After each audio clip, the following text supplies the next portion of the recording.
Telangana PCC के सदर व रुकन पार्लियामेंट रेवंत रेड्डी ने कहा है कि टीआरएस पार्टी के एमपीज पार्लियामेंट के सरमाई इजलास का मुकम्मल तौर पर बाइकआउट करते हुए अपने कायद व वजीर केटी रामाराव को इन्फोर्समेंट डायरेक्टरेट की तहकीकात से बचाने की कोशिश कर रहे हैं।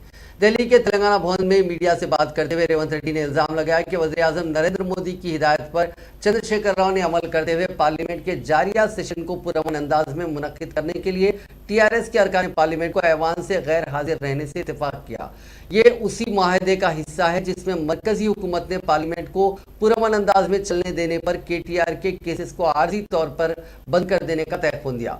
रेवंत रेड्डी ने इल्जाम लगाया कि हैदराबाद के मज़ाफ़ात में वाक़ 3000 करोड़ की कीमती अराजी को तेलंगाना की तश्कील से कबल HMDA ने हराज में फरोख्त किया था, जिसे एक बैरून मुल्की कंपनी ने 450 करोड़ रुपए में खरीदा था। तेलंगाना की तश्कील के बाद चीफ मिनिस्टर के करीबी रिश्तेदार वो दोस्त जो एक मशहूर रियल एस्टेट कंपनी और न्यूज़ चैनल के सरबराह भी हैं, उन्होंने इस अराजी को मज़कूरा कंपनी के नुमाइंदों को डरा धमकाकर 300 करोड़ रुपए में अपने नाम करवा लिया और इस सारे मामले में वजीर बल्दी नज़्म-ओ-नस्क केटी रामाराव ने ताउन किया था।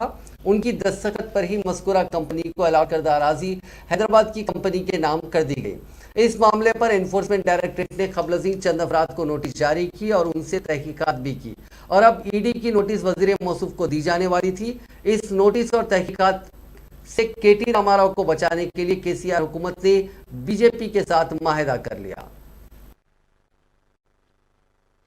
ఈ సందర్భంగా రాష్ట్ర ముఖ్యమంత్రి గారిని నేను అడుగుతున్నా, మీరు ఢిల్లీ పర్యటనలో అగ్గి పుట్టిస్తున్న మీరు ఫామ్ హౌస్ లో పెగ్గు పట్టించి పండుకున్నారా అని అడుగుతున్నా।